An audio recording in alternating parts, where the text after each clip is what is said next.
सब जानते हैं कि कल 2 अक्टूबर को गांधी जयंती मनाई जाती है, इसलिए मैं हर वर्ष में महात्मा गांधी का योगदान कितना बड़ा है मेरी इस बात से आप में से शायद ही कोई इनकार कर सकता है। साधारणतः हम महात्मा गांधी को बापू के नाम से भी जानते हैं। उनके महान चरित्र और व्यक्तित्व के विषय में जितनी भी बात की जाए कम है। उनका जन्म अक्टूबर सन 1869 को वर्तमान गुजरात के पोरबंदर में हुआ था और उनका पूरा नाम मोहनदास करमचंद गांधी था। वह सन 1900 में भारत के सबसे महानतम स्वाधीनता सेनानियों में से एक। जैसा कि हम सब जानते हैं कि अंग्रेजों ने हमारे देश पर लगभग 250 वर्षों तक राज किया, पर उनके इस राज की नींव हिलनी तब शुरू हुई जब 1915 में बापू दक्षिण अफ्रीका से लौटे और गोपाल कृष्ण गोखले के कहने पर देश में चल रहे स्वाधीनता संघर्ष की बागडोर उन्होंने संभाली। उनके इस त्याग का अंदाजा हम इसी बात से लगा सकते हैं कि देश और समाज की भलाई के लिए उन्होंने वकालत जैसे प्रतिष्ठित मानने के लिए नहीं कहेंगे, चाहे वह दोस्त हो या दुश्मन। गुजरात में खेड़ा नामक एक गांव है। यह सन 1917 की बात है जब वहां भीषण बाढ़ आई हुई थी, जिससे उस क्षेत्र में हालात काफी खराब हो गए थे।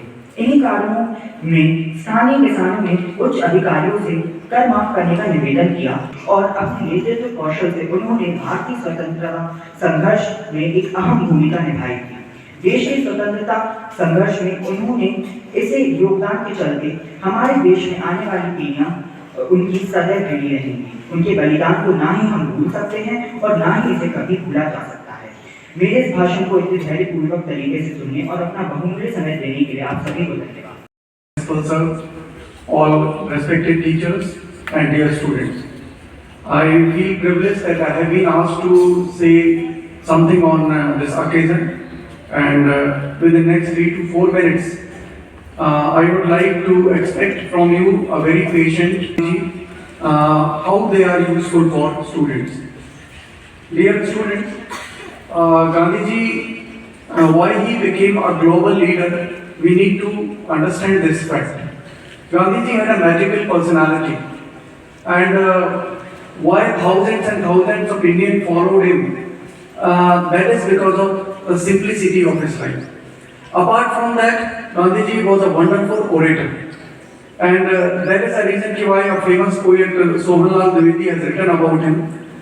चल पड़े जहाँ 2 डग मग में, चल पड़े कोटि पग उस ओर. This is the reason why Gandhiji represent India throughout the world. Let's focus on some important teachings of Gandhiji that he followed in principle in his life and that are exemplary for all students. And the first one is that Gandhiji said, it is not the quality of life that is important, but it's not the quantity of life that is important, but the quality that is important for all of us. Today, the goal of education has become near to obtain a degree. We simply study those courses and those degrees through which we can get a job, that's all. Value is missing completely from the courses that we study. Gandhiji was focused on the education that is full or that is enriched with values. So we remember Gandhiji for this one. We once again, all students, all teachers and all educational organizations, we need today to focus and redirect the goal of education towards a value life, not just to obtain a degree that provides you the job. Second important teaching of Gandhiji is that he always said and he always followed, be truthful. We know that a bitter lie is better than hundreds and hundreds of sweet. A bitter truth is better than hundreds and hundreds of sweetest lies.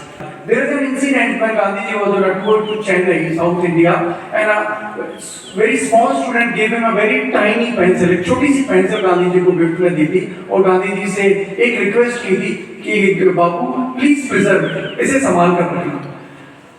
कई साल निकल जाने के बाद when Kaka Kalekar, a famous writer and journalist, was conducting an interview of Gandhiji, and Gandhiji was searching for that pencil. Kaka Kalekar ने पूछा उनसे कि आप क्या खोज रहे हो? What are you looking for? Then Gandhi said, I'm looking for the tiny pencil. तो उन्होंने कहा उसमें इतना ढूंढने की क्या जरूरत है? You can take my pencil, आप मेरी पेंसिल ले लीजिए. Gandhi said कि no, I will use that pencil only. That is a token of love and respect from a small student of Chennai.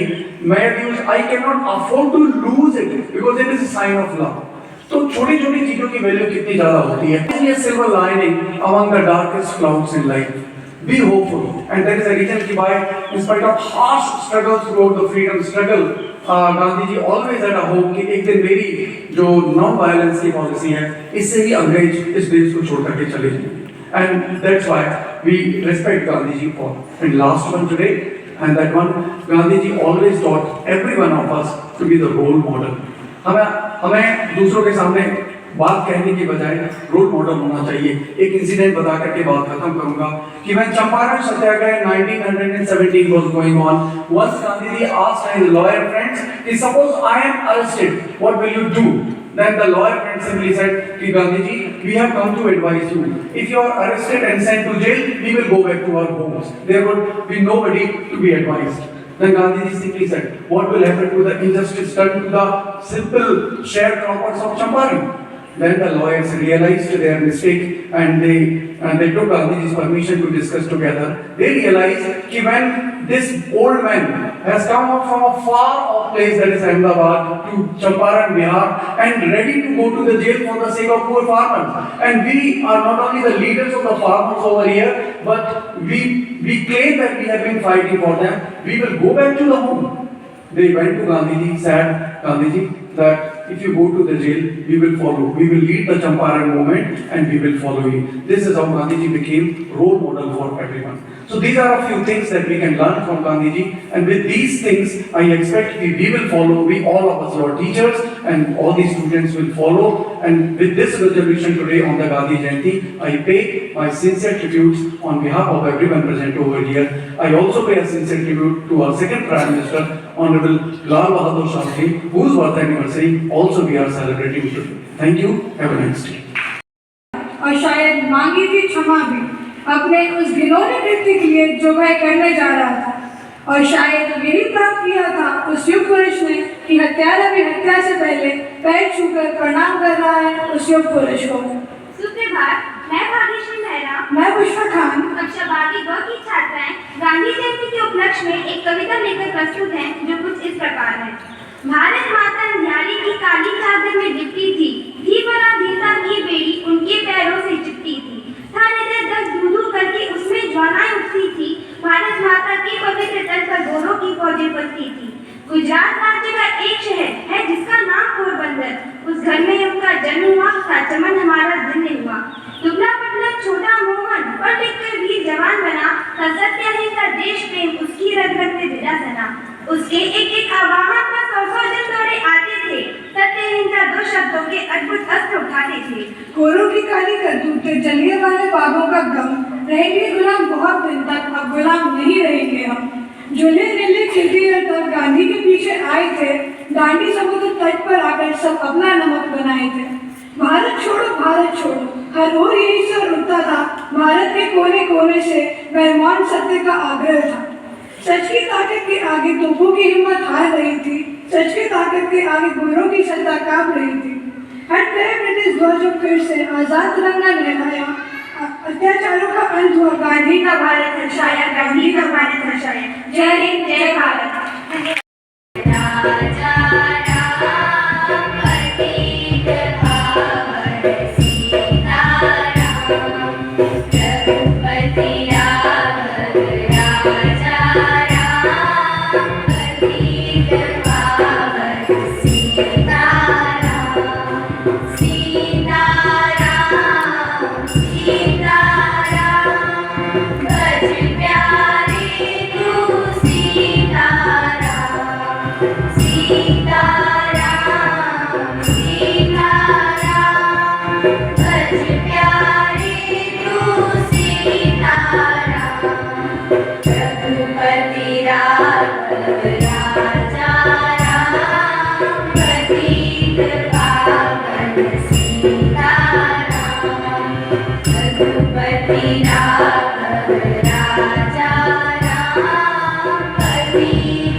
आज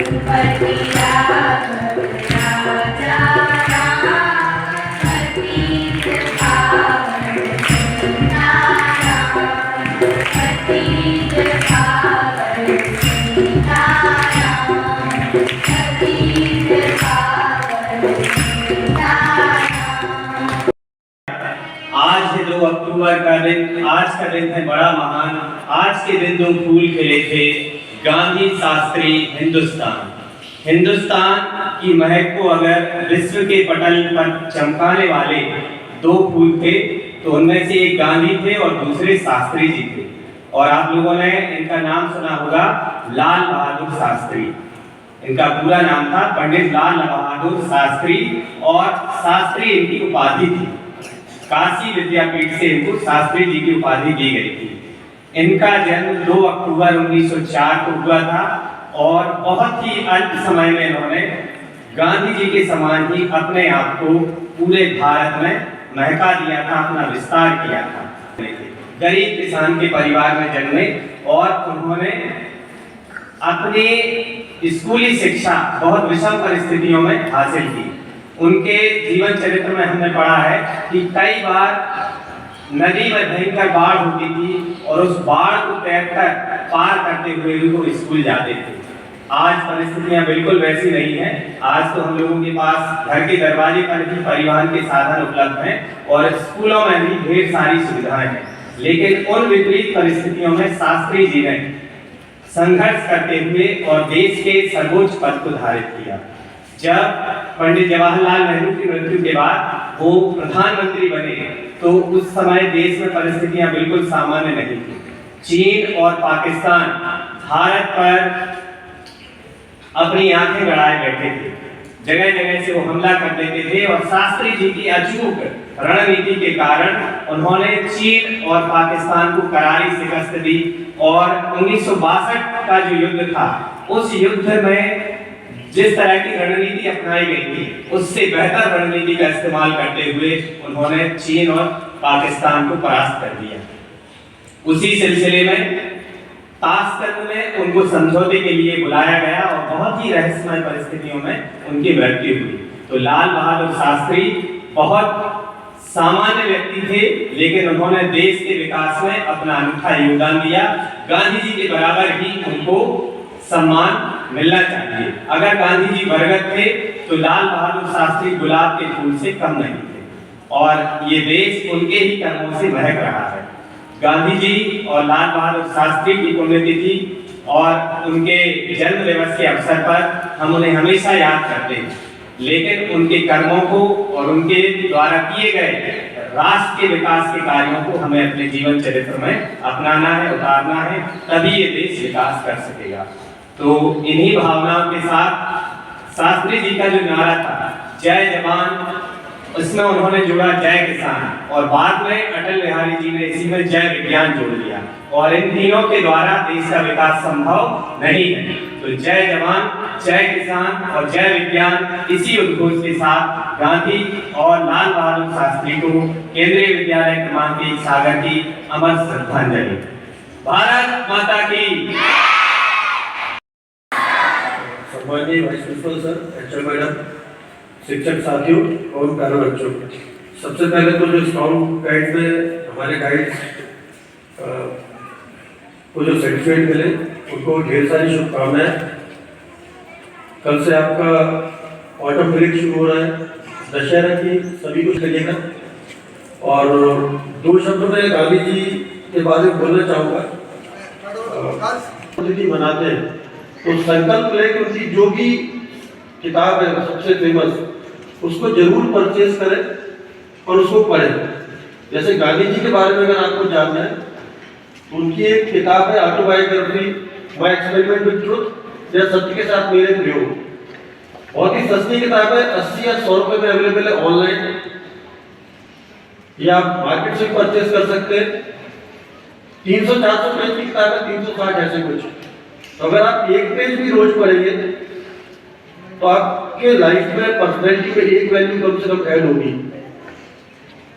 और जब हम बच्चों गिफ्ट देते हैं बर्थडे में सोचते हैं क्या दे देंगे, तो तो मेरा तो मानना ये है कि सबसे उत्तम उपहार है कि आप अपने साथी को कोई इस तरह की किताब भेंट कर दे और उसके बाद अगले बर्थडे को उससे पूछो उसका रिव्यू, उसको पढ़ा या नहीं पढ़ा। गांधी जी के बारे में आइंस्टीन ने कहा हुआ था, आपको मालूम है कि जब एटम बम 1945 में नागासाकी हिरोशिमा में गिराया गया तो सबसे ज्यादा दुख आइंस्टीन को हुआ था कि मैंने ये खोज क्यों की। And then he said he requested Gandhi ji, appeal Gandhi ji that you should go beyond India, आपको भारत से बाहर पूरे वर्ल्ड में जाना चाहिए। And then he said that no one in the coming generation will believe that a man in blood and flesh stand on this earth like this। ऐसा कभी कोई व्यक्ति भी हुआ होगा हार्ड मास का जो इस पृथ्वी पर चला होगा, क्योंकि उन्होंने नॉन वायलेंस के सारे देश को आजाद कराया था। तो विद दिस वर्ड सभी को गांधी जयंती की शुभकामनाएं और आशा करता हूं कि हमारे बड़े बच्चे छोटे बच्चे भी जरूर इस अपील को मानेंगे। सत्य के साथ प्रयोग जो किताब है उसको पढ़िए आप, और जब किताब को पढ़ते उसको अंडरलाइन भी करिए जो मेन मेन चीज है। मतलब हमें एक जिज्ञासा होनी चाहिए जानने की कि ऐसा क्या था गांधी जी के बारे में जो इतने प्रसिद्ध है, लोग उनके अनुयायी है। और बहुत सारी टीचिंग्स के बारे में सर ने बताया, एसपी सिंह सर ने, तो इस किताब को जरूर पढ़िएगा, माय एक्सपेरिमेंट विद ट्रुथ और सत्य के साथ मेरे प्रयोग। एक बार सभी बच्चों का बहुत बहुत धन्यवाद, बहुत अच्छे से अनुशासन में रह के आपने कार्यक्रम को आयोजन को सफल बनाया और सभी आयोजित करने वाले शिक्षकों का और बच्चों का पुनः धन्यवाद। Thank you.